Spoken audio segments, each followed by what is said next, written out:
of mechanisms in place. As we are members of the list of Article 5 of the protocol, we look forward to receiving increased support provided under Article 5 to build our national capacities and increase our expertise and to be able to play our role fully to preserve the important.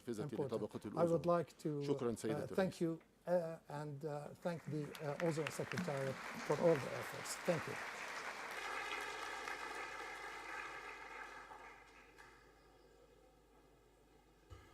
Thank you very much, Your Excellency. And now I would like to turn the floor over to the representative from Yemen, Honorable Mr. Abdul Salam Alawadi, Head of Mission, Charge d'Affaires, and Permanent Representative of Embassy of the Republic of Yemen. Next speaker will be Cambodia, followed by Indonesia. Sir, you have the floor. Thank you.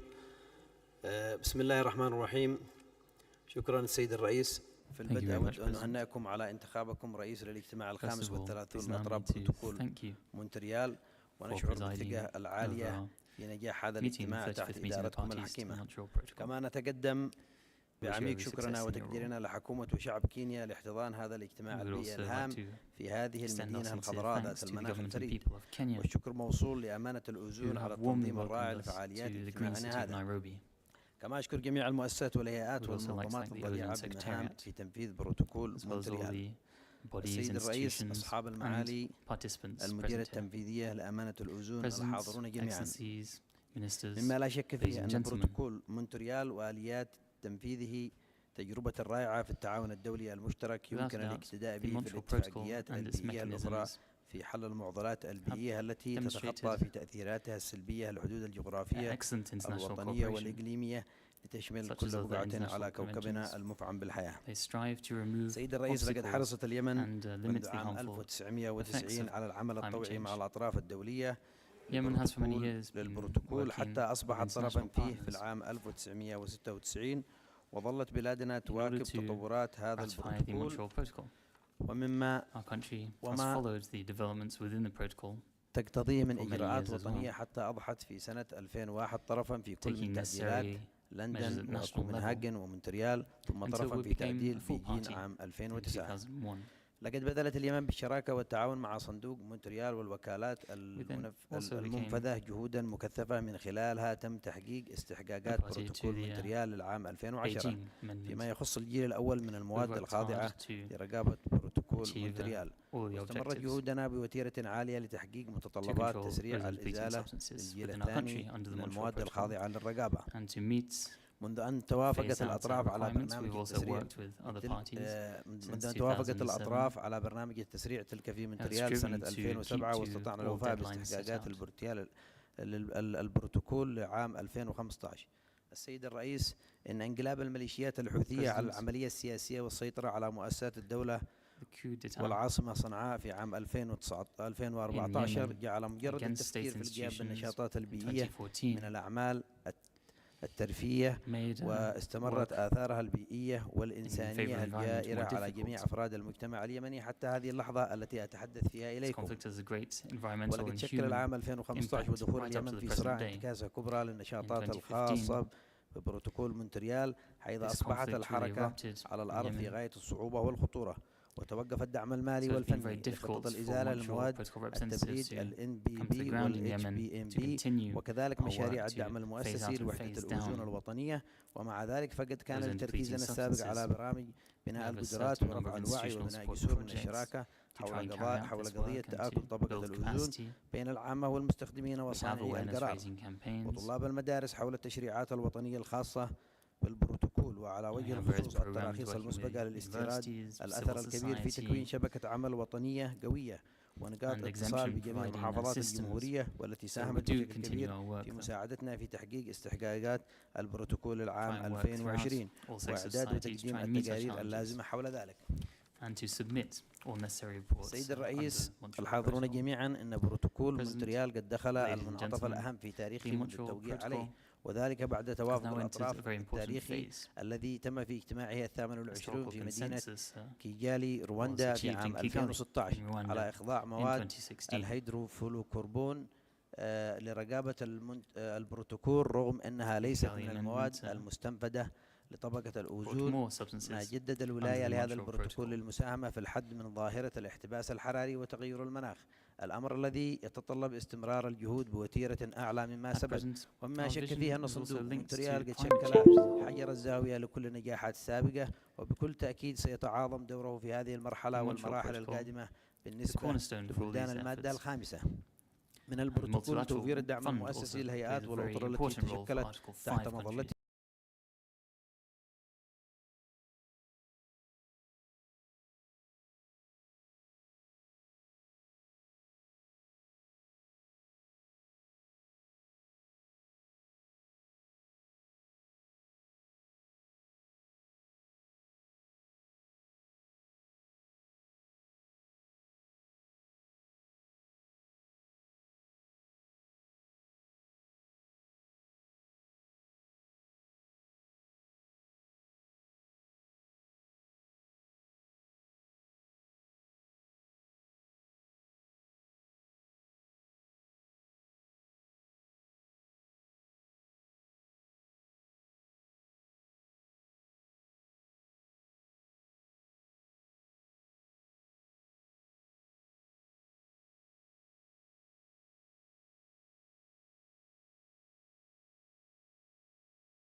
Thank you. Thank you, sir, very much for giving your statement. And now I will turn the floor over to the representative from Cambodia, His Excellency Mr. Pak Sok Haravut, Under-Secretary of State, Ministry of Environment. Next speakers will be Indonesia, followed by Malaysia. Excellency, you have the floor.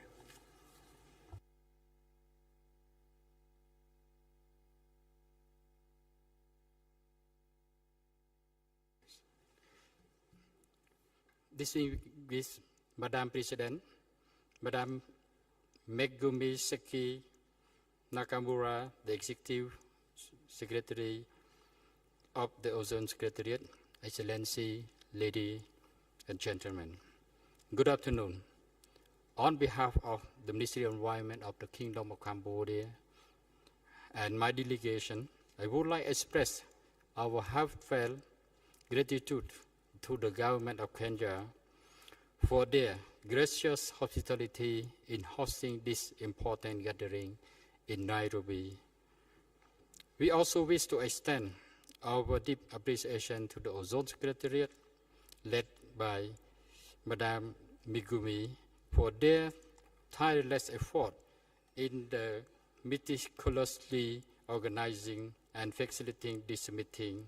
Your dedication to the cause of ozone layer protection and environmental protection is truly commendable.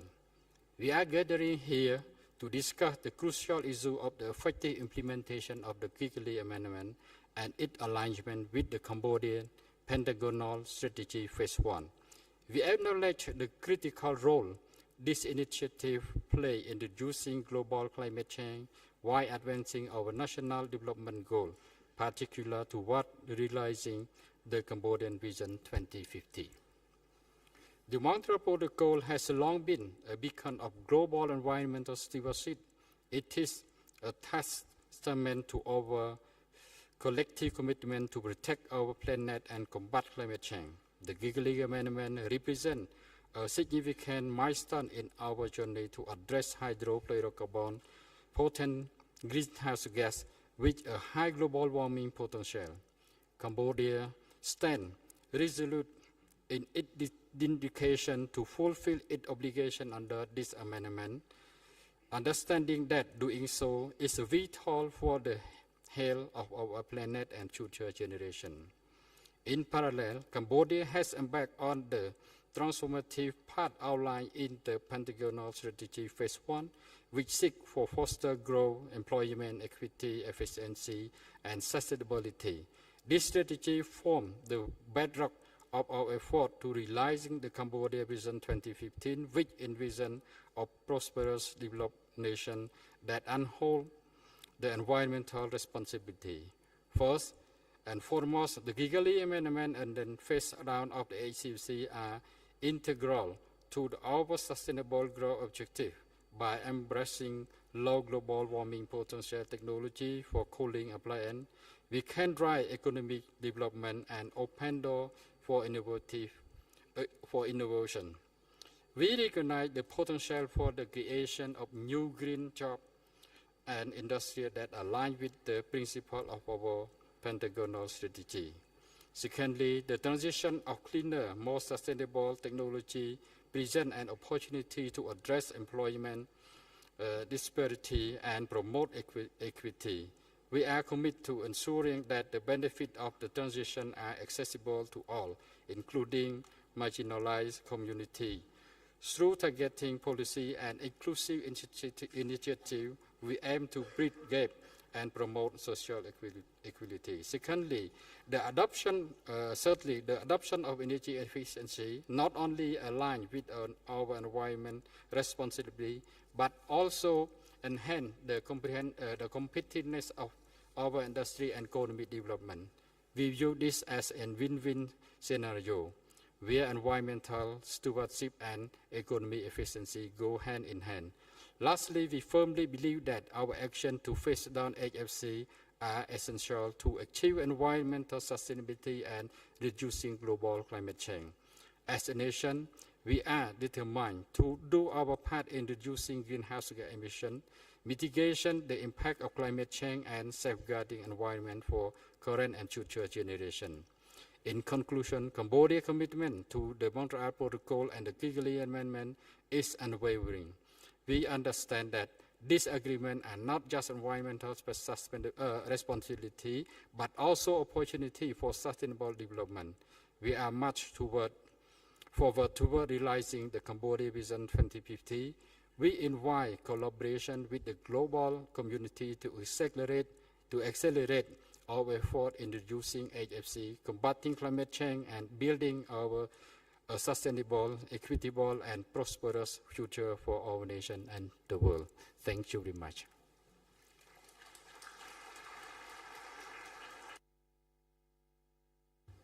Thank you very much, Your Excellency, for your statement. Now I would like to turn the floor over to the representative from Indonesia, Mrs. Lakshmi Dewanti, Head of Delegation, Director General for Climate Change of Ministry of Environment and Forestry. Next speakers will be Malaysia, followed by Venezuela. Madam, you have the floor. Thank you. Assalamualaikum warahmatullahi wabarakatuh. May peace and blessing of Allah be upon us. Madam President, Excellencies, Executive Secretary of the UN Environment Ozone Secretariat, distinguished delegates, ladies and gentlemen. First of all, on behalf of the government of the Republic of Indonesia, I would like to express our utmost gratitude to the government and the people of Kenya for the great hospitality to all delegations and to the Ozone Secretariat for preparing and convening this high-level meeting. I would also like to congratulate you, Madam President, for assuming the presidency of this MOP session. We are confident that under your able leadership, this meeting will generate the most applicable outcomes for all parties. Madam President, the theme of World Ozone Day 2023 reflects the ongoing implementations of the protocol that has been successful in taking measures to fix the ozone layer through the phase-out ozone depleting substance and extending its benefit for climate change action by phasing down the HFCs under the provisions of the Kigali Amendment. This going implementation stresses that the effort of fixing the ozone layer and reducing impact of climate change are highly related, since we all know that many of the ozone depleting substances also have global warming potential. Since 1992, numerous effort has been made by Indonesia to fulfill its obligation under the Montreal Protocol and the Vienna Convention. The commitment goes even stronger after ratifications of the Kigali Amendment on December 2022, which has been entered into force on March this year. The implementations of the Kigali Amendment will also boost our commitment in Paris Agreement in climate action, as well as the implementation of Indonesia enhanced nationally determined contributions toward low greenhouse gas emission and climate resilience future. Madam President, based on the Article 7 and country program reports for the year 2022, Indonesia has been recorded to achieve around 3.7 million metric tons HCFC phased out, calculated from its baseline of HSCFC consumption, or has been phasing out as much as 59.37% from the agreed baseline. As a party to the Kigali Amendment, Indonesia has always put its best effort into fulfilling the obligation of the amendment. In its early implementation, Indonesia has submitted HFC's consumption reports during the baseline years, as well as finalizing the process of issuing the licensing for the HFCs as mandated. I would like to emphasize that our government put its best effort into making this licensing system available and complying with the Kigali Amendment. We will continue to report to the Ozone Secretariat on the progress made for the establishment of the licensing system for HFCs, as well as its implementation. Our strong commitment is also manifested in our effort to strengthen cross-ministries coordinations to monitor HFC's consumption by evaluating import data of 2023 quarterly. The government of Indonesia is optimistic that the freeze target on HFC consumption by 1st January 2024 will stay on the right track. Madam President, in conclusion, I would like to emphasize the importance of common commitment between parties and the spirit to continuously implement the Montreal Protocol in order to fix the ozone layer as well as to reduce the impact of climate change. All parties of the Kigali Amendment should more engage with all stakeholders and strongly pursue innovative, not business-as-usual action. Our ozone layer needs our strong commitment as well as collective and collaborative concrete action, as we must save our only planet Earth for us and for our generation to come. I thank you.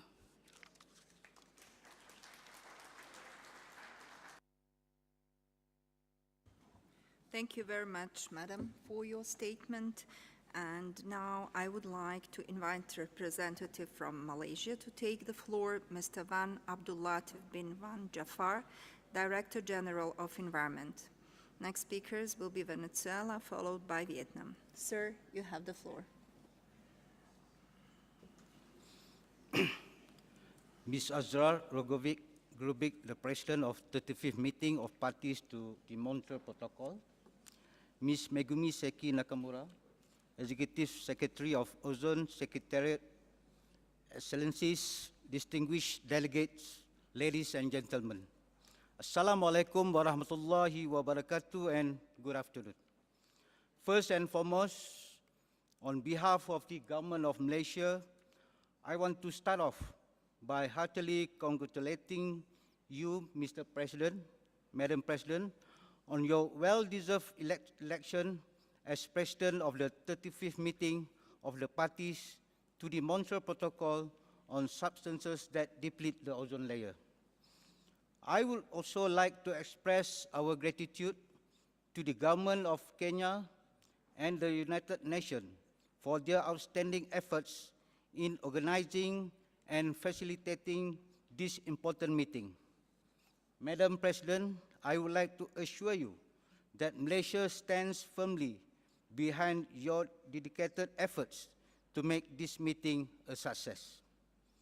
The commencement of the 35th Meeting of Parties in 2023 marks 35 years of unwavering global commitment to the protection of the ozone layer.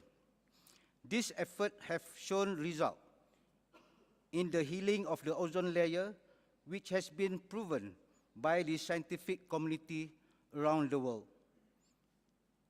The success of protecting the ozone layer serves as a remarkable example of what can be achieved in addressing the triple planetary crisis through international cooperation. As a committed party to the Montreal Protocol, Malaysia has achieved a significant milestone by successfully completing Stage 1 of the HCFC Phase-Out Management Plan.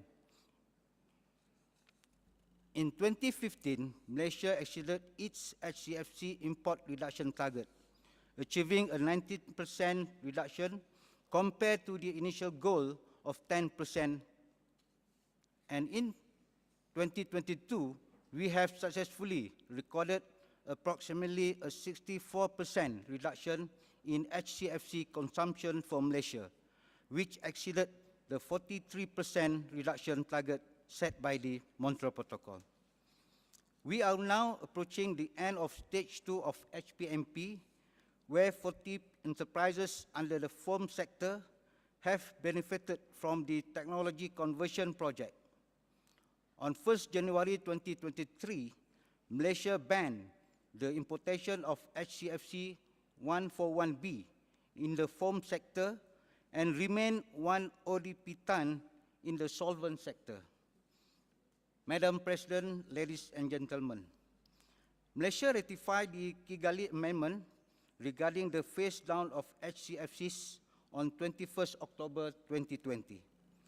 2 months ago, we just completed the study and preparation for Malaysia Kigali Implementation Plan, or KIP. Our strategic vision for the phase down of HCFCs is to achieve a balance between achieving national climate commitment and Montreal Protocol obligation through action that support sustained economic growth. In KIP Stage 1, we provide comprehensive plan for reducing HFC use in numerous sectors, industries, and government agencies, highlighting our dedication to this critical work. Beginning 1st January 2024, Malaysia will establish the HFC quota allocation system as part of its commitment under the Kigali Amendment to regulate the import and export of HFC.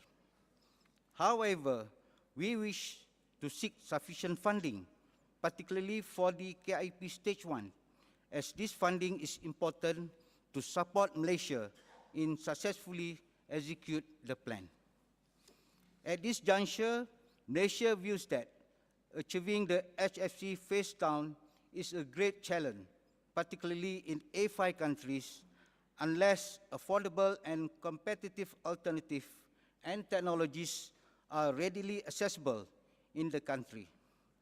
There are still uncertainties regarding other important matters such as safety standards pertaining to the flammability, toxicity, and high pressure of the new emerging or alternative substances. Therefore, it is of utmost importance that capacity building and technical assistance be made available to national ozone officers and related stakeholders to enhance their knowledge on the subject. We would like to make the most of this opportunity to express our gratitude to the protocol for all the support, especially in providing financial assistance through the multilateral fund for the implementation of all obligations under the protocol.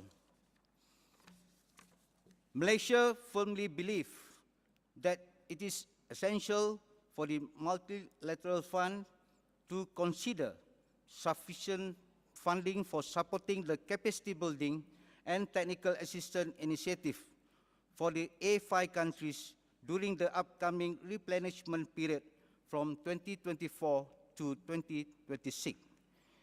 We would like to extend our sincere appreciation to the donor parties for continuing their dedicated commitment to providing necessary and adequate financial assistance to ensure the successful implementation of the protocol.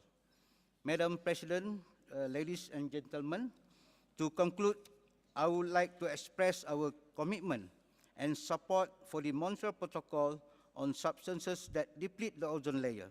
I firmly believe that with full commitment from all parties, we can accomplish the protocol's long-term goals of a safe and sustainable environment for both present and future generations. Thank you.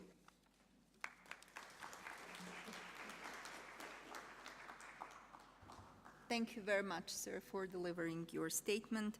Now I would like to turn the floor over to the representative from Venezuela, Mr. Jose Garcia, General Director of Environmental Quality Management of Ministry of Popular Power for Eco-Socialism. Next speakers will be Vietnam, followed by Burundi. Sir, you have the floor. Señora Presidenta, Excelencias, invitados especiales, distinguidos delegados y delegadas. en nombre del Gobierno de la República Bolivariana de Venezuela, queremos expresar nuestro agradecimiento al Gobierno y al pueblo de Kenia por su hospitalidad. De igual forma, felicitar a la Secretaría de Ozono por la organización de esta reunión. Para la República Bolivariana de Venezuela, la promoción y defensa de los derechos ambientales representa un pilar fundamental de nuestra política. La acción política y técnica de nuestro país se orienta hacia la promoción de un nuevo esquema de valores y una nueva ética basado en el ecosocialismo con una alternativa al modelo de producción y consumo insostenible. Condenamos enérgicamente la promulgación de manera unilateral de las medidas coercitivas y sanciones económicas, financieras y comerciales que claramente violan el derecho internacional y la Carta de las Naciones Unidas, las cuales han atentado contra la soberanía de Venezuela. Este hecho ha afectado la importación y consumo de los HFC con impacto negativo en los sectores sensibles referidos a refrigeración, climatización industrial y doméstica, como lo son alimentación, salud y transporte masivo. Señora Presidenta, la República Bolivariana de Venezuela ha venido trabajando en la implementación del Protocolo de Montreal y la enmienda de Kigali, a través de una serie de políticas e iniciativas que nos han permitido avanzar en la gestión nacional para la protección de la capa de ozono, por lo que para nosotros es un honor estar presentes en esta reunión. Es por ello que en el 2022 se creó la Subcomisión de Sustancias Agotadoras de la Capa de Ozono y Potencial de Calentamiento Atmosférico, adscrita a la Comisión Presidencial de Seguridad Química, fortaleciendo así la institución de nuestro país. Señora Presidenta, el Protocolo de Montreal debe seguir a la vanguardia como ha sido durante estos 36 años, garantizando la voluntad política de todas las partes como herramienta principal para evitar el uso de sustancias que afectan el ambiente y dañan la capa de ozono. La República Bolivariana de Venezuela celebra los avances alcanzados en la implementación del Protocolo de Montreal y la enmienda de Kigali. No obstante, aún queda mucho por hacer, razón por la cual se requiere contar con recursos financieros suficientes y oportunos para continuar desarrollando proyectos dirigidos a la reconversión industrial y al fortalecimiento institucional, especialmente en los países desarrollados. Los desafíos ambientales y de desarrollo son inmensos, lo que significa que es necesario estar a la altura de nuestra responsabilidad para proteger a las personas y a la naturaleza y lograr un mundo más sostenible para las generaciones futuras. Muchas gracias.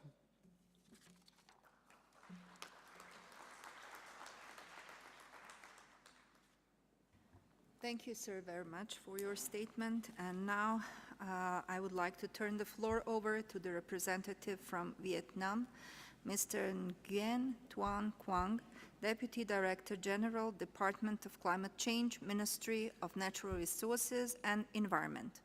Next speaker will be Burundi, followed by Tunisia. Sir, you have the floor. Madam President, Excellency, distinguished delegates, ladies and gentlemen, it is my great honor to attend the 35th meeting of the party to the Montreal Protocol on certain that deplete the ozone layer in Nairobi, Kenya. On behalf of the Vietnamese delegation, I would like to express our appreciation to the government of Republic of Kenya, the Ozone Secretariat for organization of this meeting. Madam President, ladies and gentlemen, since becoming a member to the Montreal Protocol in 1994, Vietnam has joined hands with countries, international partners, and organizations to implement the Montreal Protocol and its supplementary amendment. Next year will be a significant milestone for us to review the results and achievements that we have obtained over the past 30 years. First and foremost, we have missed our obligation under the Montreal Protocol to phase out completely CFC, Halon, CTC, SCFC 141B. Methybromide is being used for only quarantine purpose and on a downtrend usage. SCFC is reduced by 35% and HFC will start at freezing level from next year. The roadmap on the management and elimination of the control substance under Montreal Protocol have been translated into our national policy and legal framework. The regulations were developed that set out the system for registration and reporting on import, export, and uses of controlled substance. Ladies and gentlemen, as we all recognize the contribution of the HFC control in slowing down global warming by 0.4 degrees Celsius, the effect could potentially double with energy efficiency measures. As a step to stop the situation in the country, Vietnam have included direct and indirect emission of the refrigerant consideration in the country update NDC. The role of efficient and sustainable cooling and its contribution to the greenhouse gas emission reduction targets have therefore been recognized and gradually taken in various sectors. Even though there are a lot of challenges ahead of us, and all these solutions will need time and resources. We, however, believe that with adequate technical and financial support, not only the Kigali Amendment, but many other issues of the concern to the party will be tackled efficiently. Madam President, ladies and gentlemen, I would like to take this opportunity to sincere thank to the co-chair of all the contact group for the wonderful work to put forward the draft decision for adoption. The comprehensive report of dedicated deep technical committee provide in-depth knowledge and set line to address issues raised by countries during this meeting. I would like to congratulate extend my gratitude to the government of Republic of Kenya, the Ozone Secretariat, for successful organizing this important meeting. Vietnam always welcomes cooperation and support from Ozone Secretariat, our partner countries, and international organizations. Your continuous support to us is highly appreciated, and I believe it will bring our work to a fruitful future. Thank you very much for your kind attention.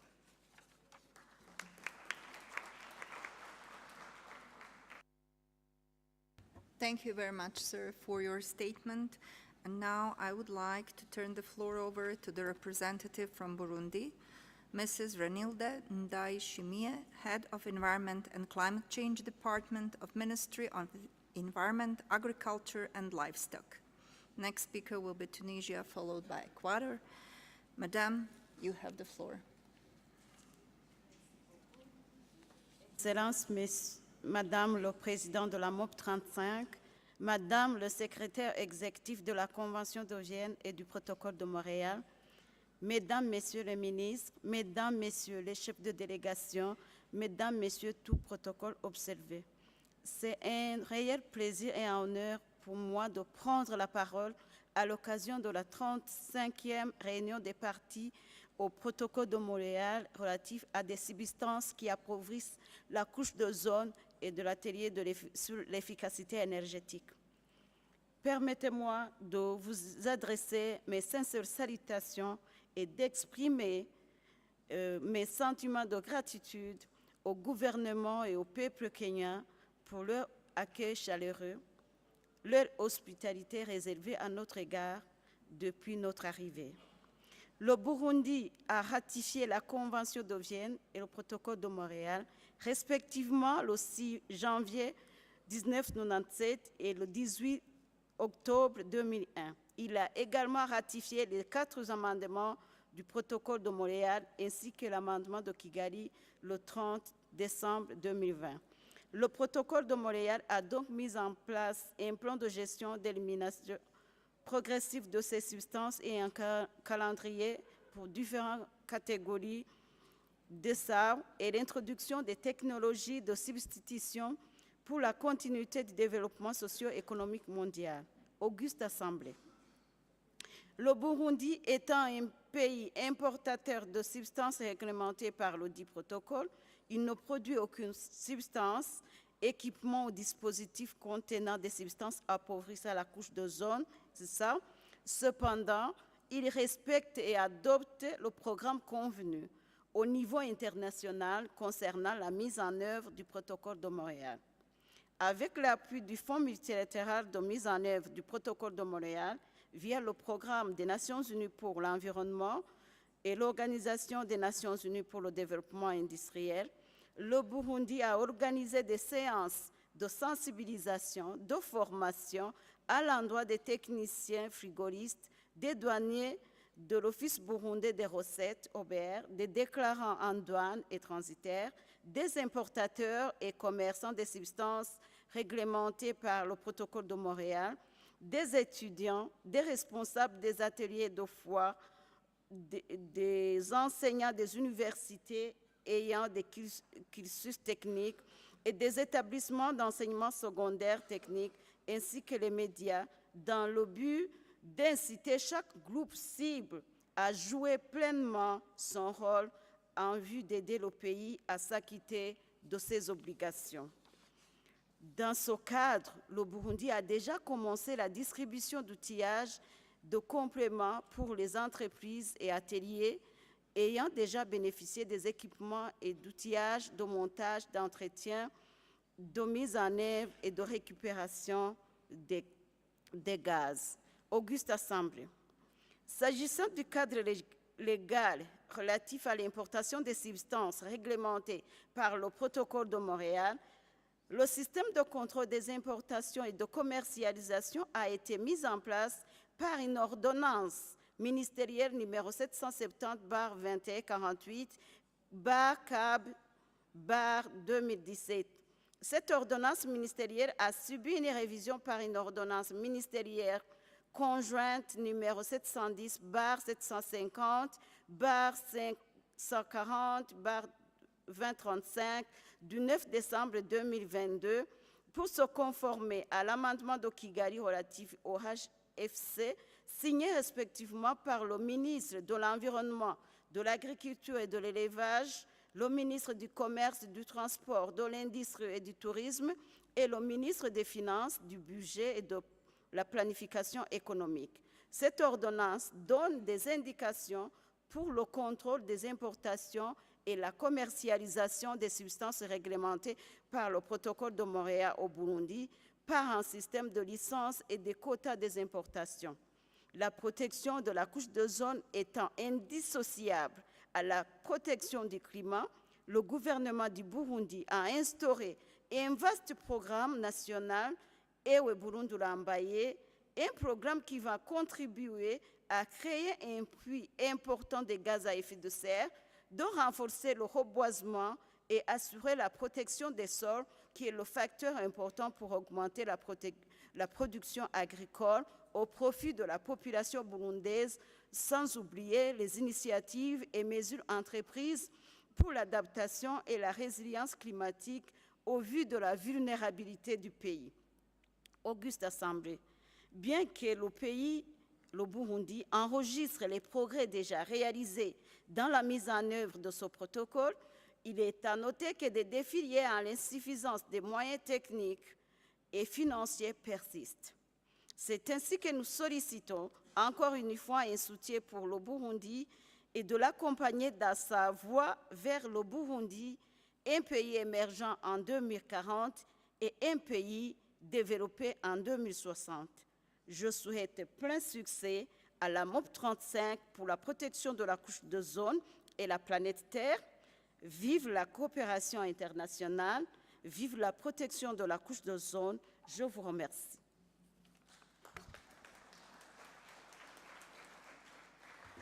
Thank you so much, Madam, for delivering your statement.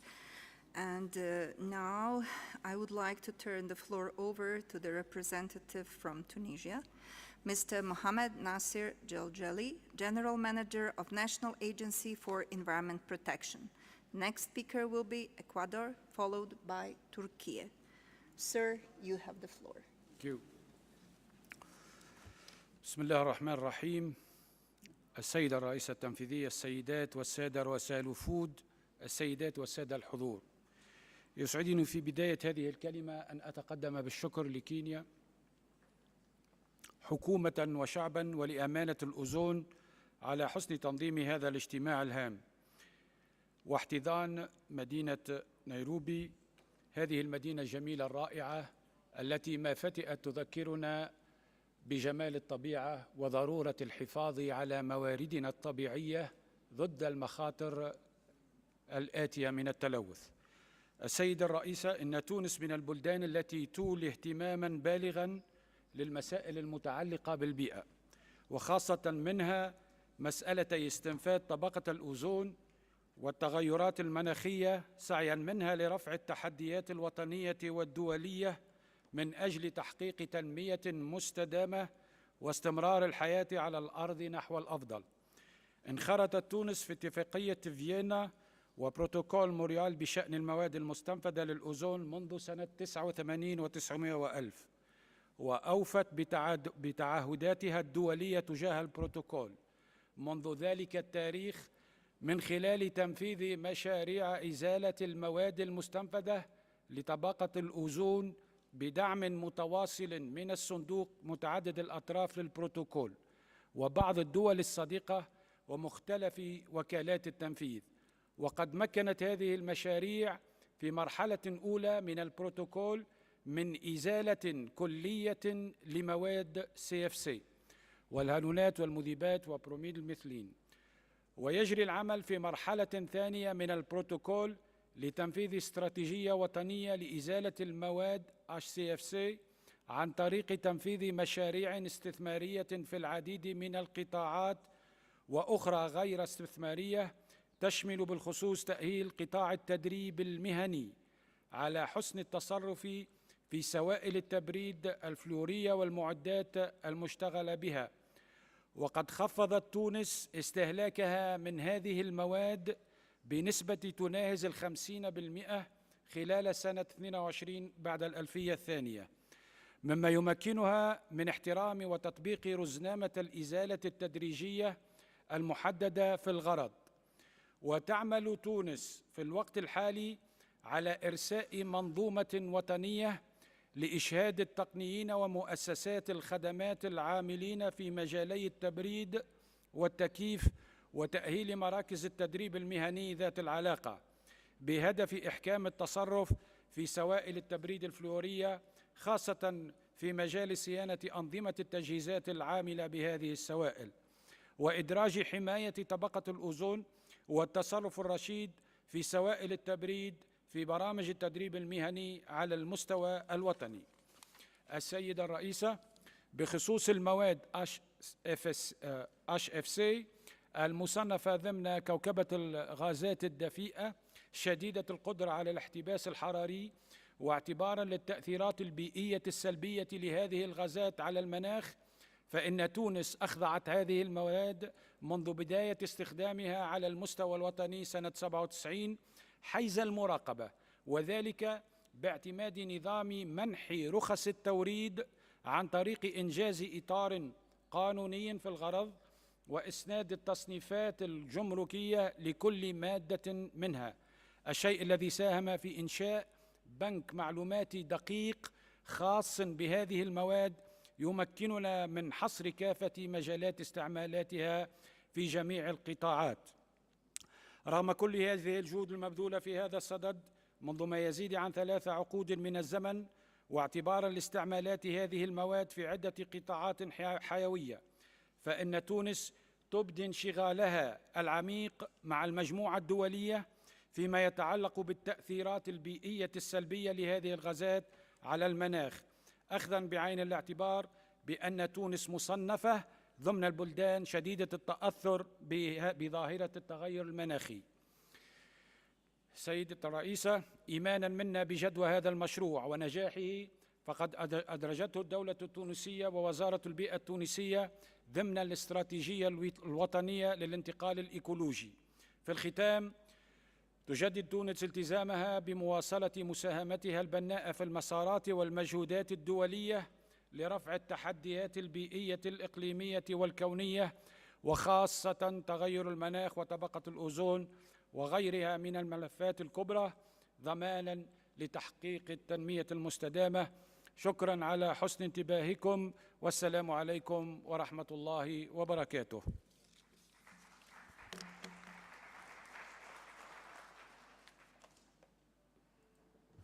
Thank you very much, sir, for your statement. And now I would like to turn the floor over to the representative from Ecuador, Mr. Romulo Armas Real, Director of Environmental Conversion and Technology. Next speaker will be Turkey, followed by Myanmar. Sir, you have the floor.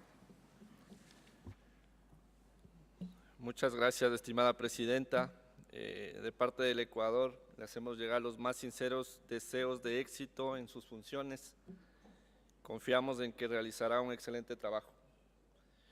Un agradecimiento a la Secretaría por hacer posible esta 35 reunión de las partes.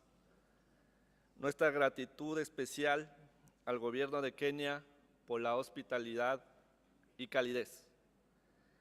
Distinguidos delegados y representantes de los países firmantes del Protocolo de Montreal, señoras y señores, hoy me dirijo a ustedes en esta prestigiosa asamblea con la responsabilidad de abordar 2 desafíos interconectados y cruciales que afectan la salud de nuestro planeta y la vida en él: la protección de la capa de ozono y la lucha contra el calentamiento global.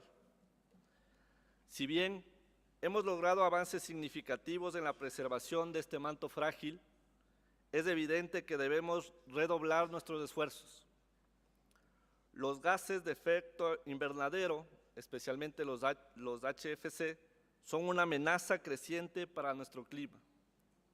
Por ello, es hora de que reforcemos nuestras acciones y establezcamos metas más ambiciosas en nuestros planes de eliminación de los HFC. Debemos dejar en claro que los aquí presentes compartimos el compromiso de reducir las emisiones de estas sustancias de manera significativa y acelerar la transición hacia alternativas más sostenibles con el clima. El gobierno del Ecuador insta a los países donantes a aumentar el financiamiento y a promover nuevas ventanas para que podamos desarrollar nuevos proyectos y tecnologías que ayuden en esta transición.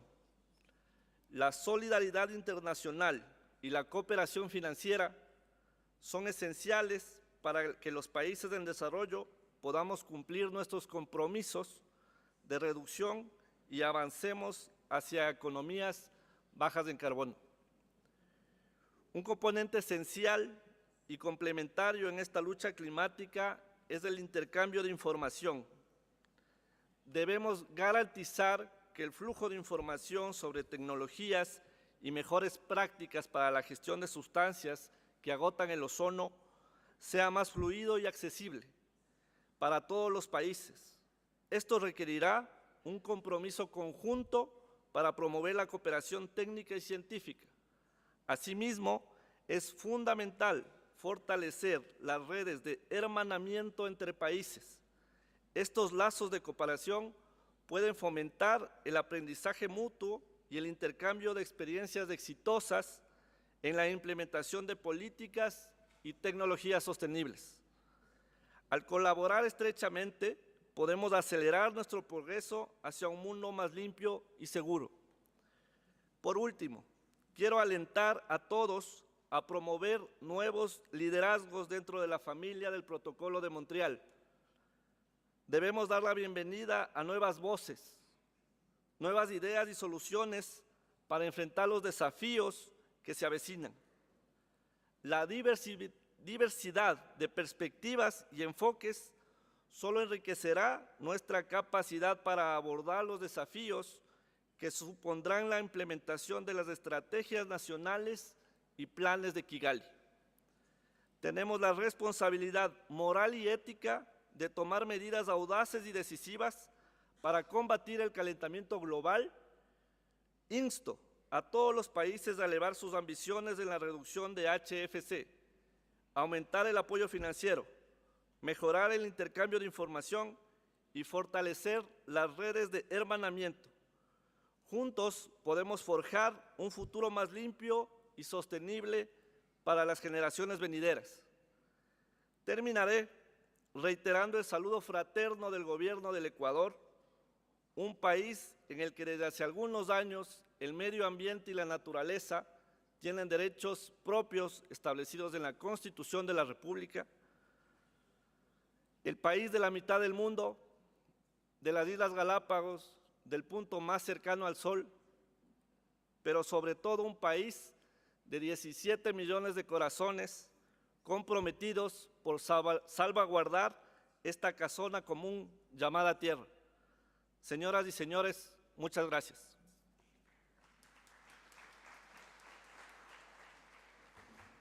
Thank you very much, sir, for your statement. And now I would like to invite to the floor a representative from Turkey, Mr. Abdulkadir Bektaş, Deputy Director of Directorate of Climate Change, Ministry of Environment, Urbanization and Climate Change. Next speaker will be Myanmar, followed by Zambia. Sir, you have the floor. Thank you, Madam President. Distinguished delegates, I would like to express my gratitude to the government of Kenya and the Ozone Secretariat for the hosting to the 35th meeting of the parties in Nairobi and for their great hospitality. For the Turkish delegations, it's an honor to be part of this organization and this important and fruitful discussion. Montreal Protocol, with its success and concrete outcomes, has proven to be one of the forthcoming examples of global cooperation for the protecting life on the Earth. Turkey has contributing to joint efforts under the Montreal Protocol since its very beginning. Turkey is fulfilling its commitment to complement the phase out of HCFCs by 2025. We have reduced more than 600 tons of HCFCs since 2011, the starting point. Currently, hydrochlorofluorocarbon consumption has been reduced 99.5% in Turkey. Only the usage hydrochlorofluorocarbon 22 is allowed with no production in Turkey. Turkey is a party of the Vienna Convention and the Montreal Protocol, is taking necessary actions in compliance with the protocol obligation in November 2021. Turkey ratified, as you know, the Kigali Amendment as well. I would like to emphasize that we are very much aware of centrality of our geographical location in preventing especially illegal trade of refrigerants. We are taking all necessary action accordingly. As an example, in accordance with our obligations and commitments, since May 2023, we have established and have been implementing an online licensing system for each import and export. Although this creates a huge workload, we found this action has been highly successful and quite exemplary for countries with sizable international trade volumes. Such as Turkey, in preventing illegal trade. The results obtained so far are most satisfactory, and we shall build on this and other good practices. 2024 is considered to be a freeze year for Group 1 of Article 5 countries. We are ready to implement hydrofluorocarbons quotas for imports. We developed our system and allocated quotas for imports for the year 2024. We will repeat the process year by year. Distinguished delegates, Turkey determinedly continues and increases its efforts to protect the ozone layer and combat climate change in compliance with the protocol. We believe that we can reach successful outcomes at the global level if we can, together, develop international cooperation further and better align our efforts. We are aware that there are and will be many more challenges. Yet we are more convinced than ever that we do have a common will means, and most importantly, a firmly established culture of cooperation. This enables us to overcome those challenges ahead through ever-increasing cooperations. Thank you.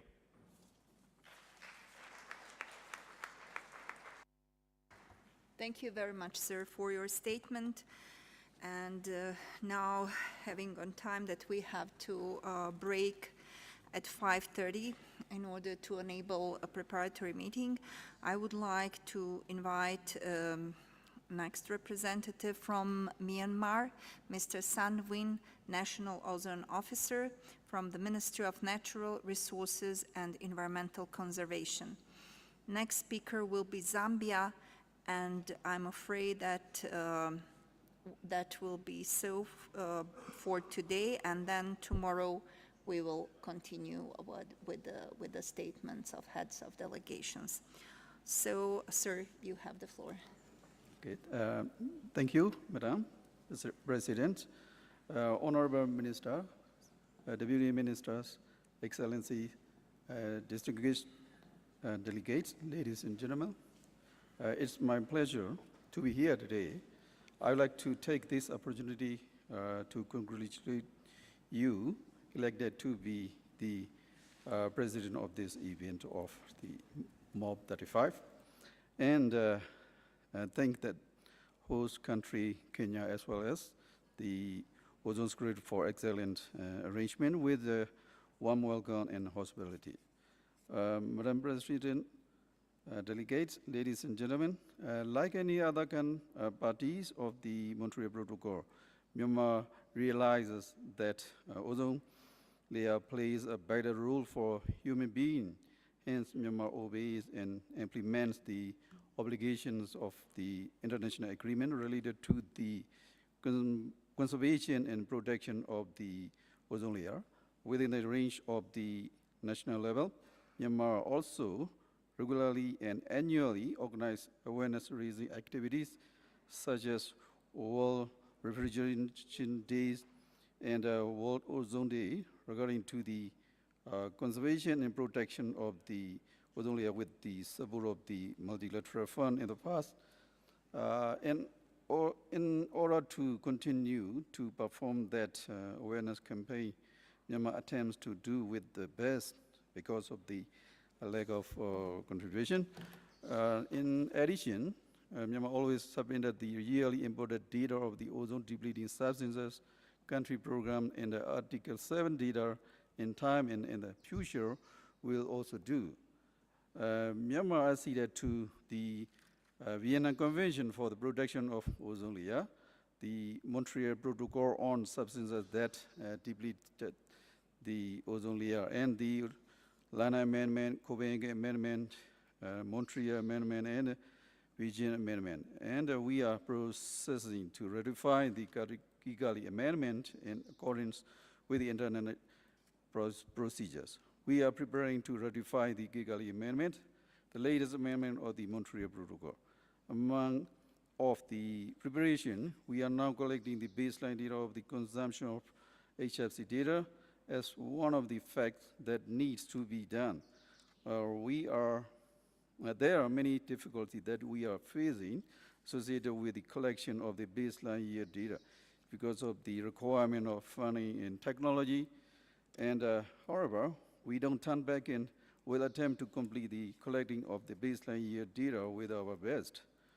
One more point is that we would like to kindly request the Ozone Secretary for the appropriate provision related to the process of collecting data of the baseline year data of HFC consumption, if it can be. Moreover, Myanmar has banned the importing of split and window type of air conditioning equipment with a cooling capacity of under 2.5 horsepower and generated HDFC since 1st July 2020. At present, we are working to ban air conditioning equipment like chillers with a cooling load of 2.5 horsepower and above that use the same refrigerant. According to the Myanmar HCFC phase-out management plan that is formulated in collaboration with ministries and organizations concerned, including the civil society, privates, with the technical assistance of UNEP, HCFC will phase out in 2040. So we also care about the imported amount of HCFC not to exceed the limited amount of regarded the year after year. Myanmar, agricultural economic-oriented country, is in a situation demanding the use of methane bromide for quarantine pre-shipment (QPS) to export its agricultural products due to some major buyer countries. We also try to control the use of methane bromide and only allow the exception of a limited quantity of QPS. Madam President, we have made a lot of progress, but we need to control to work together to protect the ozone layer in the future. As I presented earlier, we are also trying to ratify the Kigali Amendment in accordance with the internet procedures for Myanmar. There are so many things to prepare to enter into force the Kigali Amendment, such as a survey of consumption and production of HFCs and provision for the enforcement and laws that implement the protocol. According to the briefing note of the ratification of the Kigali Amendment, considerable assistance is available for Article 5 parties under MLF, and we still need considerable technical and financial support. Myanmar is trying its best to follow and comply with the obligations set up by the Montreal Protocol and its amendment. We also would like to express our sincere appreciation and thanks to the UN Environment for their technical support and multilateral funds for their funding support.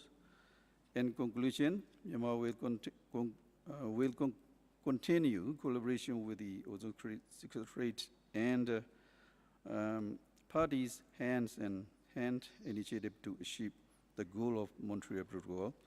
And thank you, Madam President and delegates.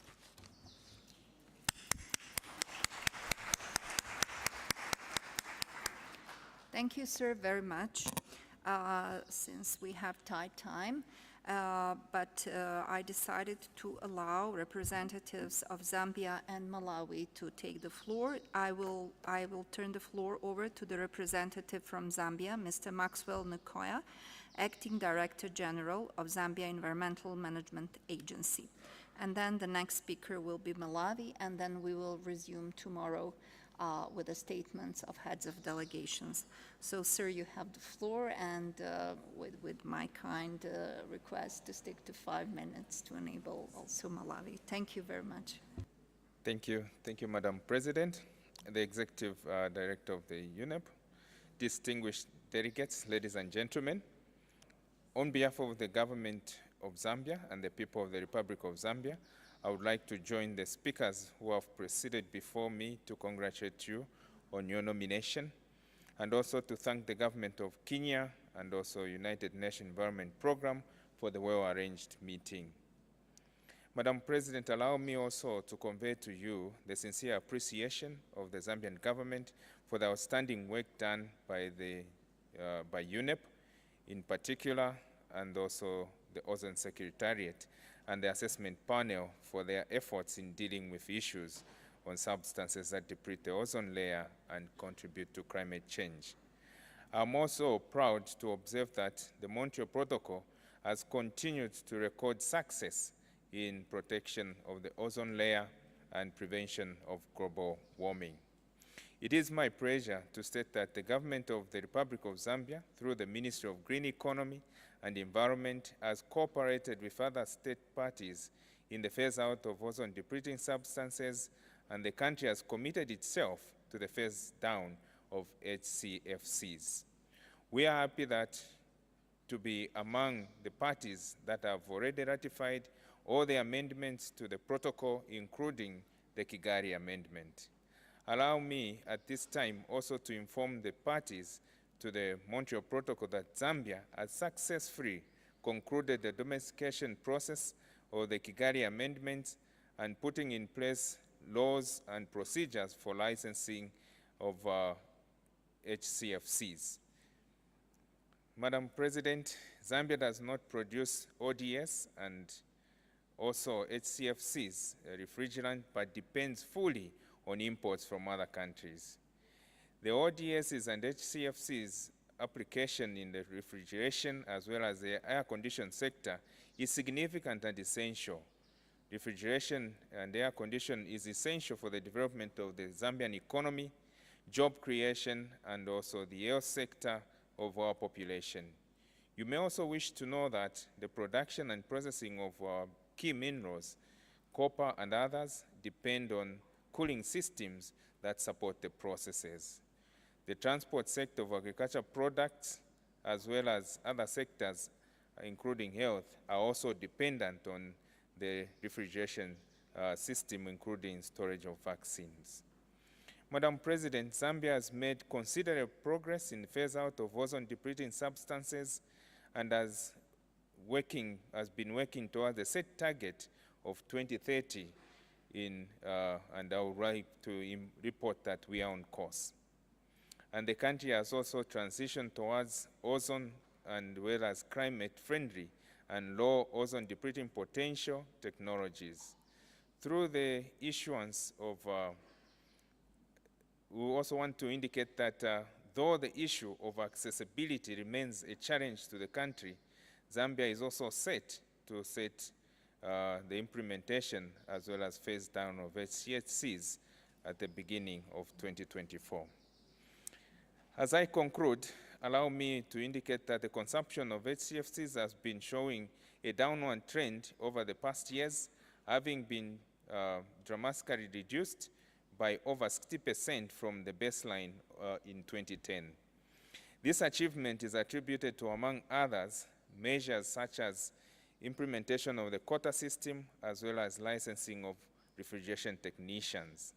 The country is pleased to have transitioned directly from ODS to ozone and climate-friendly replacement in this sector, which is the largest consumer of refrigerants in the country. Zambia supports all initiatives that aimed at promoting energy efficiency. Zambia recognizes the contribution of regional initiatives established as part of UNEP and Ozone Action to assist parties in Article 5 to the Montreal Protocol. I conclude by commending you and want to say thank you, and Zambia remains committed to support the fight against ozone-depleting substances. I submit, Chair. Thank you. Thank you, sir, very much. Thank you for your statement and for sticking to time. Now I would like to invite the representative from Malawi, Ms. Tawanga Mbale, Director of Environmental Affairs. And then we will resume statements of heads of delegations tomorrow at 10 o'clock, and it will be Iran, Grenada. And if no other parties, then it will be Observers, International Institute of Refrigeration and Youth. Madam, you have the floor. Thank you very much. Madam President, Your Excellencies, the UNEP Executive Director, the Executive Secretary of the Ozone Secretariat, distinguished delegates, ladies and gentlemen. On behalf of the government of Malawi and that of my delegation, I would like to express our gratitude to the Ozone Secretariat for their excellent organization of the meeting. I also wish to express our appreciation to the government and the people of Kenya for their warm welcome and kind hospitality accorded to us. Distinguished delegates, undoubtedly, the world has made tremendous progress in its efforts to protect the ozone layer. The results of international cooperation for the transfer of environmentally friendly technologies in the phase-out of ozone-depleting substances, ODS, is widely visible. The international community has made substantial progress in achieving the goal of protecting the ozone layer. The Montreal Protocol has significantly contributed to the mitigation of climate change. With the ongoing efforts in phasing out production and consumption of hydrofluorocarbons, HCFCs, and the phase down of hydrofluorocarbons, HFCs, the Montreal Protocol will be able to contribute more to protect the global climate. Madam President, I am pleased to inform the meeting that Malawi is committed to the implementation of the Montreal Protocol on the protection of the ozone layer. Malawi has put in place enabling policy and regulatory measures to safeguard smooth phase out of ozone-depleting substances, including HCFCs and phase down of HFCs. This has enabled us to successfully phase out the use of over 60% of HCFCs in the refrigeration and air conditioning sector. We are vigilant to ensure that the phase-out successes achieved so far are sustained through rigorous monitoring and enforcement. We are also continually training our enforcement officers and refrigeration technicians to ensure that they have sufficient capacity to undertake all necessary control measures regarding controlled substances under the protocol. A total of 320 customs officers and over 450 refrigeration technicians have been trained on management of controlled substances under the Montreal Protocol. Distinguished delegates, although a lot of progress has been achieved on the phase-out of ODSs, Malawi is still facing some challenges. These include importation of obsolete, inefficient refrigeration appliances from other parties, non-availability of ODS destruction technologies in the country, limited availability of ozone and climate-friendly technologies in the country, and limited capacity of refrigeration experts on safe handling of new refrigeration technologies, including natural refrigerants. Distinguished participants, it is important that this meeting should address the aforementioned challenges for Malawi and other developing parties if we are to achieve our targets on the phase-out of HCFCs by 2030 and on the phase-down of HFCs. More financial and technical support are needed to deal with issues of illegal trade in ODSs and destruction of ODS banks, amongst others. The uncertainties and complexities associated with these challenges underscore the need for increased and sustained assistance to Article 5 parties in order to maintain the successes we have already achieved. Last but not least, I would like to take this opportunity to convey our sincere appreciation for the outstanding work done by the Multilateral Fund Secretariat, the Ozone Secretariat, the assessment panels, and implementing agencies whose efforts have triggered remarkable cooperation and collaboration among the parties to the Montreal Protocol in addressing the different challenges associated with the phase-out and phase-down of controlled substances. Finally, Madam President, Your Excellencies, Malawi is fully committed to fulfilling her obligations as we have ably done so in the past. It is our sincere hope that the global community will remain united with strong collaboration and cooperation to save our fragile ozone layer in order to sustain a healthy, lively, and peaceful planet for present and future generations. I thank you for your attention. Thank you.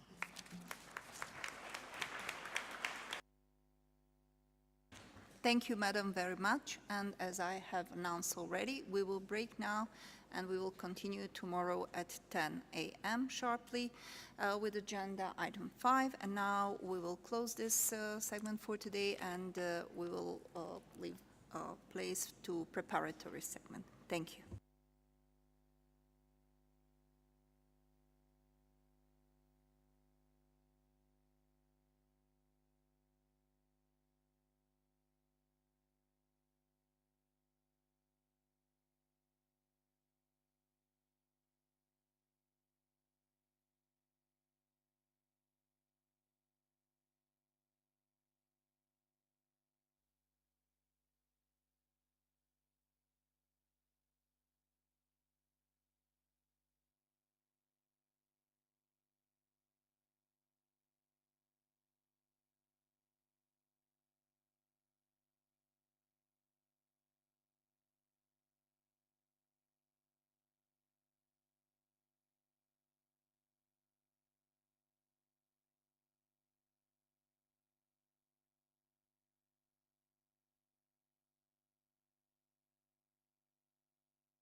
Good evening, everybody. So please take your seats. We will have a very, very short meeting because we only have till about 6 translation. But we thought it would be good just to get a quick update of all the progress made and then also present the path forward. And I would like to report, to ask the people or the parties that would report back to be very brief and concise and also indicate if they need more time. So first of all, I would like to ask the contact group on the term for the next quadrennial assessment to report back. I don't know if Cindy is already in the room. Yes, I see. Please, Cindy, you have the floor.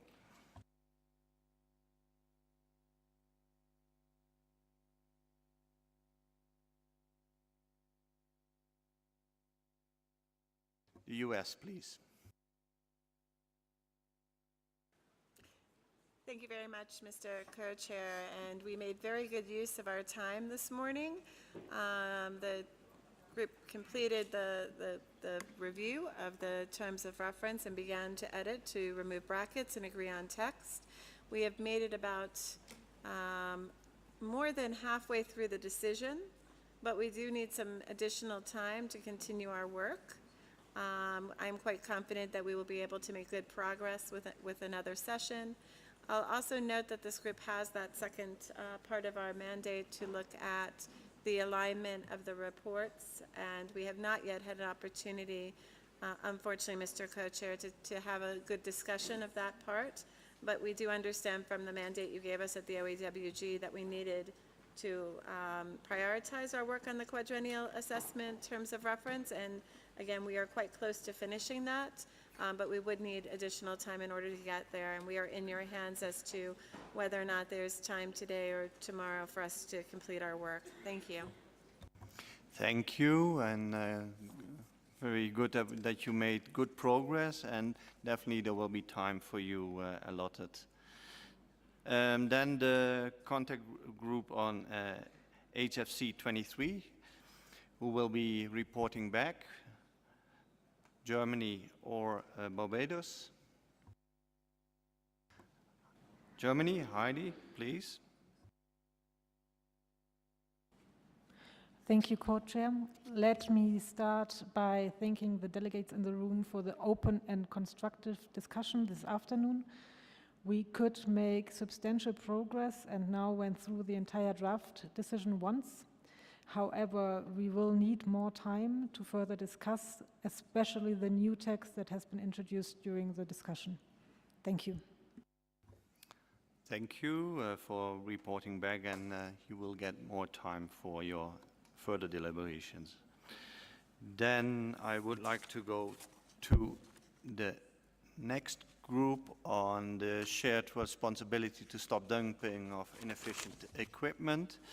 So who will be reporting back, Samoa or the USA?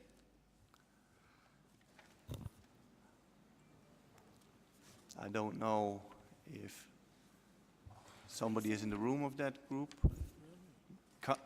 Yeah, USA? No? Then we go. And Samoa is in the room. Samoa. Thank you, Mr. Co-Chair. I'm not sure whether my mic is reflected on your screen, but anyway, I did press the button. For the contact group, yes, indeed, the group met for the second time early this morning, and on behalf of my co-facilitator, we take this opportunity to thank the parties who attended for their spirit of compromise and flexibility. There were intense discussions on reviewing the text of the draft decision with additional elements proposed by the parties for further consideration.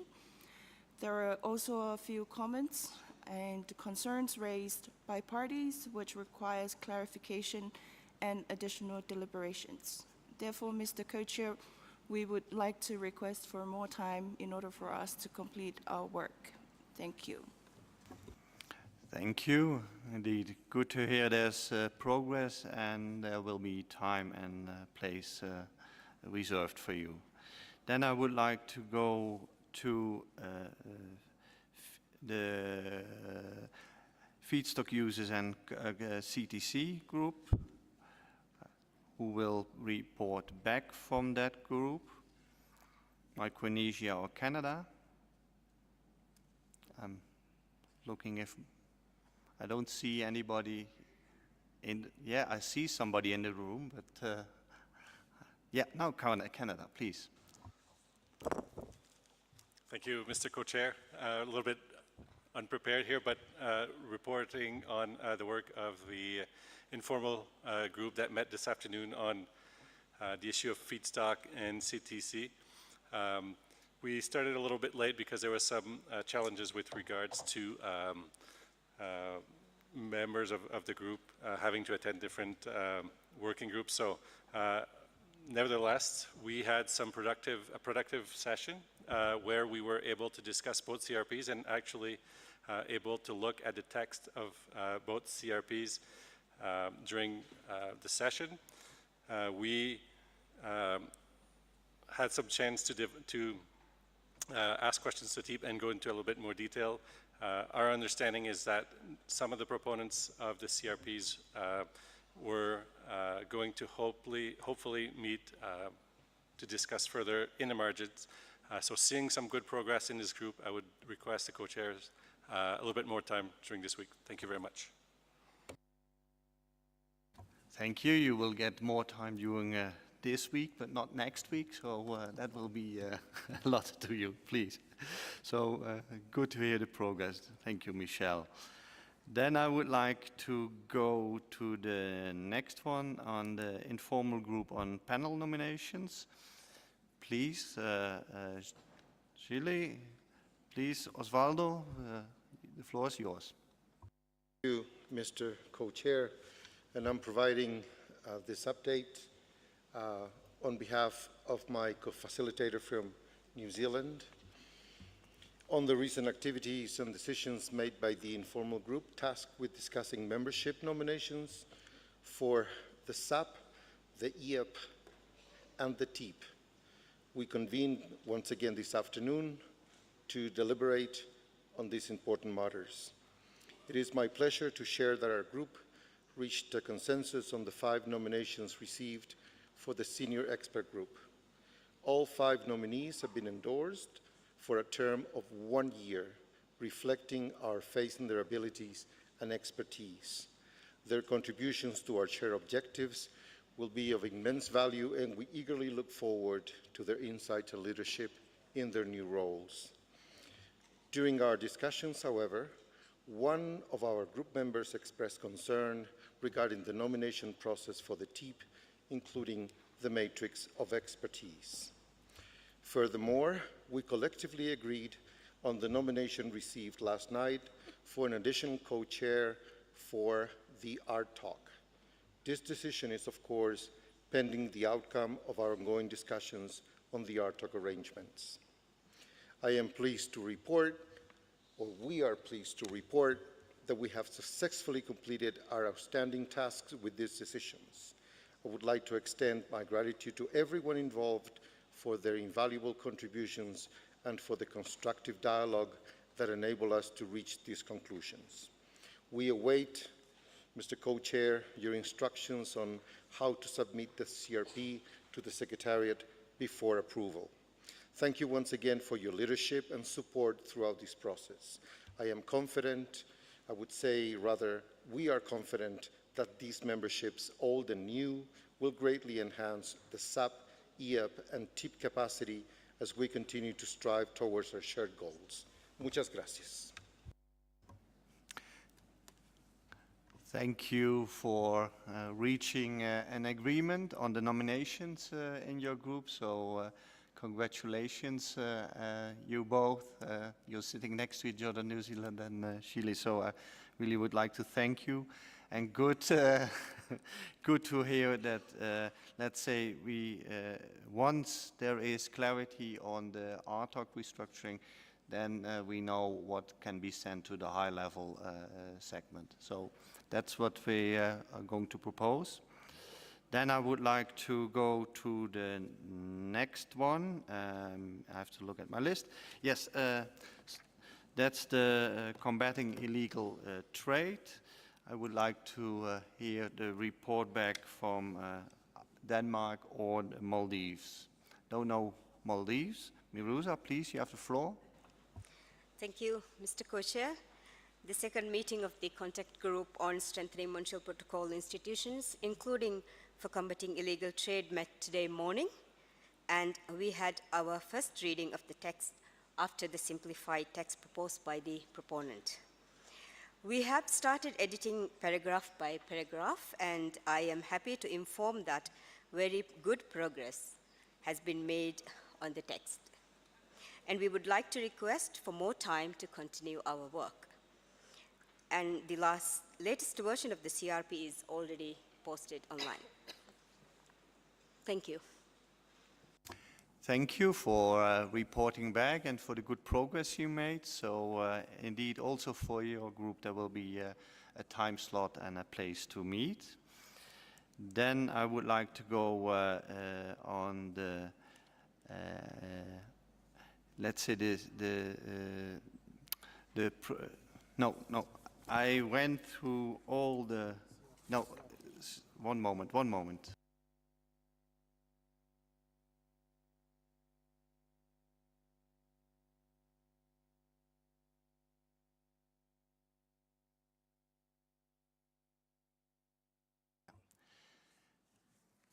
I'm back again. I would like to know how the, let's say, the consultations in the margins went on the identification of gaps. So the CRP that was introduced by the EU, I would like to hear if there's progress made. EU, you have the floor. Thank you, Mr. Co-Chair. Indeed, we had further consultations, also considering the various interventions we heard yesterday.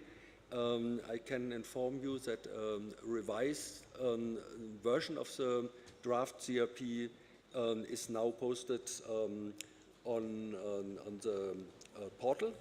I have to flag that there is a slight slip in the numbering of and the editorial presentation of this decision. So it should read parties decide and then follows the preambular text, and the first operative paragraph is to request the Secretariat. So that's little correction I would indicate. The changes made to the CRP concern the institution to be involved in the and consulted by the Secretariat, which includes the Multilateral Fund Secretariat. Furthermore, we amended slightly the task of updating the report provided under 33.4, which now includes also some more further going elements concerning costs associated with enhanced monitoring. And it also specifically asked for a list of potential monitoring stations. Furthermore, in the last sub-paragraph, there is a reference to the discussions we had at the meeting of the Party 45. Those are the changes, and I hope they are agreeable. Thank you, and good to know that there are some changes and that parties can look at the portal, and let's say we are hoping you can conclude this, let's say, informal consultations tomorrow or today. That would be, if possible. So then I would like to go to the last group that still has to meet. That's a refrigerant life cycle management. But we thought in our wisdom that we, before they ask, they will meet here immediately after this meeting, that they also will have some more time allotted, not only after this meeting, but also somewhere tomorrow. And everybody has to use the time efficiently, so that's something I really would like to ask. Then I give the floor to, not the floor, I give over to my co-chair. Merci, merci Raph. Nous allons poursuivre dans la même veine en suivant le rapport des travaux qui ont été accomplis jusqu'à présent. Je vais considérer le point 10 qui est relatif à la question des incidences potentielles de la pandémie de coronavirus Covid-19 sur la consommation des HFC au niveau des parties du groupe 1, les parties visées à l'article 5. Je vais prier le président de ce groupe, le groupe concernant les ajustements proposés au protocole de Montréal, de nous faire économie des travaux qui ont été les leurs. Si le président est là, je lui prie vivement de nous faire l'état des lieux.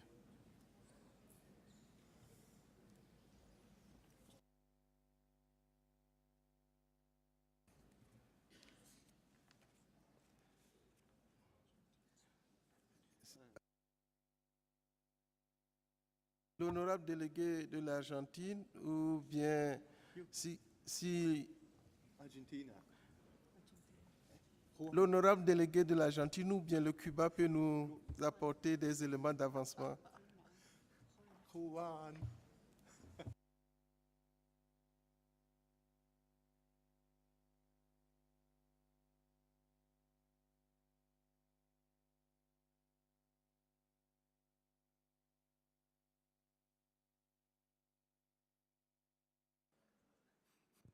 Thank you, Mr. Good Chair. So we had just finished our meeting with the contact group, and basically we have the opportunity to begin discussing case by case the countries that are or could be included in the annex of the proposal that we are discussing, that it's a proposal presented by the US with 3 criteria to be included in the list. And hopefully we can have another slot of time to continue the progress. We think that we can achieve the goal, and we are working for that, but we need a bit more of time if it's possible. Thank you.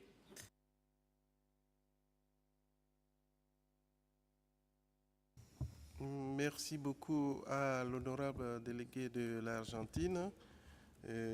Nous avons confidence que vous êtes en train de faire un travail de qualité et que cela nécessite un peu de temps, plus de temps pour voir chaque point afin que nous ne sortons pas avec des éléments à revisiter encore après. Donc nous allons vous accorder le temps pour que vous puissiez parachever le travail demain, ce soir ou bien demain, pour que vraiment vous puissiez nous donner une suite qui convient, afin que peut-être on puisse envoyer ça au segment de haut niveau si possible. Ce sera vraiment en tout cas un résultat très intéressant. À présent, je vais passer au point suivant qui concerne les substances de courte durée de vie. Je vais prier le président ou bien la présidente du groupe informel sur les substances à courte durée de vie et les substances en quarantaine avant expédition de nous faire l'état. Je vois déjà, il y a... vous avez la parole, s'il vous plaît. Thank you, Mr. Co-Chair. The informal group on very short-lived substances and quarantine pre-shipment uses of methyl bromide met today for the second time during this MOP and had to divide the time available between these two different topics. The group have had a brief discussion on very short-lived substances today, and it is obvious that the parties need to talk further to each other where might be a common way forward. On QPS uses of methyl bromide, parties discussed the rationale of the proposed draft decision and posted questions to MBTOC. At the meeting, the proponents presented revised version of the text for consideration, which is now available on the meeting portal. As the parties did not have enough time to review the new version, the informal group would like to request additional time to continue the work. Thank you. Merci beaucoup pour le rapport succinct qui nous a donné vraiment tous les éléments concernant le travail qui se fait. Nous allons poursuivre avec le point suivant. On va vous accorder, bien sûr, on va vous accorder beaucoup plus de temps et vous allez pouvoir finir le travail.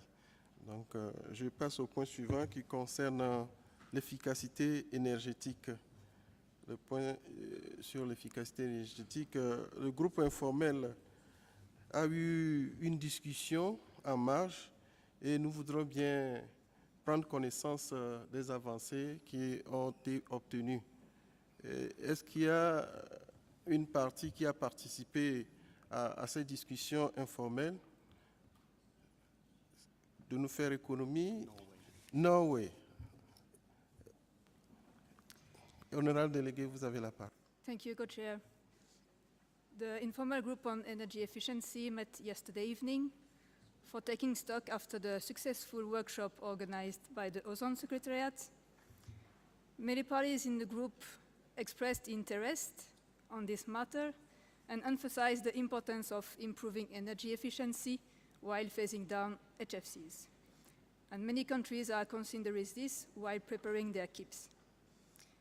It was also mentioned that there is a lot of work going on under the EXCOM of the MLF. Among others, it was mentioned the window that has been established for pilot projects. The MLF Secretariat has also been requested to prepare for the upcoming meeting a report for informing further discussions of the EXCOM on energy efficiency with consideration of any additional activities and options for funding modalities. The ExCom had also approved twinning projects from Ozone Action that aim at informing and strengthening the regional networks on this matter. During our discussion in the informal group, it was also mentioned that the TIP is going to report regularly on this matter. It was specifically mentioned interest in getting more information on which sectors one can expect greater impact from addressing energy efficiency, and also on aspects of energy efficiency addressed in a system approach. On the way forward, some parties expressed that they see that the concrete next steps will be happening at the ExCom level, while some others expressed the wish to reflect all the ongoing work in a short and simple decision that would also encourage parties to consider the outcomes of the workshop and finding ways to address the weaknesses identified, as for example around the MEPs, or by strengthening collaboration through regional networks. I understand that we have little time left, but I would like to ask nicely the co-chairs for some more time to meet, for us to agree what could be the best outcome of our discussion in this informal group. And if we get some time allocated, it was also mentioned that it would be very useful if the people of the Ozone Action could be present at this group. I would like to thank all the parties that participated in the discussion, and please do provide your comments if I did not well capture all the ideas. Thank you.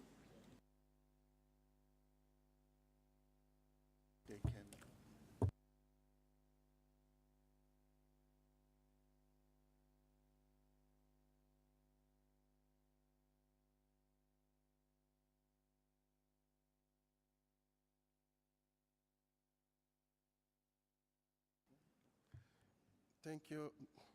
Merci beaucoup pour le rapport qui a été très succinct, très clair, et nous avons compris que un travail de fond, un travail bien appliqué a été effectué. Nous vous félicitons déjà pour les avancées qui sont obtenues et vous encourageons pour la suite.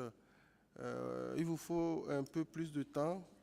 Nous allons vous accorder le temps et pour que vous puissiez terminer le travail qui a été déjà amorcé dans ce sens-là. Donc, nous vous encourageons et nous vous félicitons. À présent, nous allons passer au point suivant qui concerne la question d'ingestion d'aérosols au niveau stratosphérique pour la protection de la couche d'ozone. Il y a eu des discussions informelles en marge de notre présente réunion et je voudrais prier les partis ou bien une partie qui a participé à cette discussion de nous faire l'état de l'avancement des échanges sur ce point.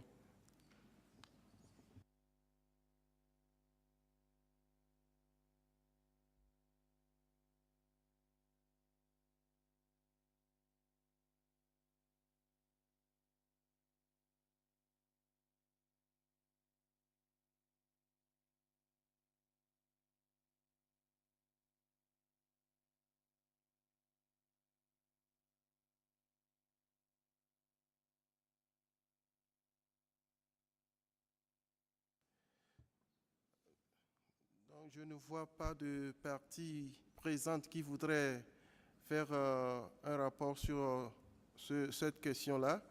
Donc, je vais poursuivre. Nous allons poursuivre en donnant la parole à mon co-chair qui va nous faire économie sur la question concernant. Thank you, Fidemer. Under agenda item 19, the challenges and options for future configuration and functioning of the TOCs in the TEEP. There has been a CRP being sent to the Secretariat, and it will be uploaded very shortly.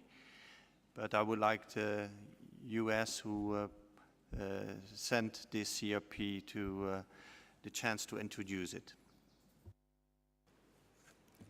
Thank you very much, Mr. Co-Chair, and following the direction of the Co-Chair when this agenda item came up, the United States, the European Union and Norway consulted on the margins of this meeting. We have a very short CRP that we sent, one operating paragraph and one preambular paragraph. The preambular paragraph takes note of the progress report submitted by the TEEP at the OAWG and just references the specific chapter within that report where Decision 3411 was taken up, which was the direction last year for the TEEP to provide information on its operations. The operating paragraph, again, it's quite short. It is one paragraph. It requests that the TEEP in the progress report prepared for the 47th OAWG, so that would be 2 years from now, would provide options for the organization of the TEEP and its talks. They would do so by considering their terms of reference, informed by consultation with the Technical Options Committee co-chairs and members, and based on their experience operating on a trial basis with the path forward that they had put in the chapter, in section 8 of the progress report. Again, it is quite short. It was based on consultations amongst the parties that identified themselves as interested, and we believe it provides a path forward under this agenda item. We sent it, as you noted, to the Secretariat quite recently, and we hope that parties can take a look at it and that we are able to close this out. We are not asking for further consultations unless there are interested parties. If not, we would ask simply that the Secretariat prepare this so it could be considered to move to the high level. Thank you. Thank you. I don't know if it's already posted, so that will be done. And indeed, it's very good that there has been progress being made with parties interested in this CRP, and it will be posted. And let's say, I don't know if there are any. That's it. We first would like to have it posted, and then we can come back at the next time, because we have to close now because of the translation, to come back next time to if it's possible to send it directly forward to the high level. So because for transparency, I think it's very good to have it first posted, because that's still busy. And we have to close now because of the translation, unfortunately. And at least everybody, we will post the working schedule for all the groups in a moment. It's already there. It's indeed, again, a heavy agenda. But what we try to do is that at least everybody has some time to go to the reception. So that's what we try to reserve, that everybody has time to have some bites and some drinks. And I really would like to ask the people that are going into the contact group on refrigeration, that they, let's say, that all the others are not eating and drinking too much, and leave something for that group as well. So have a good work evening and also have some fun. Thank you.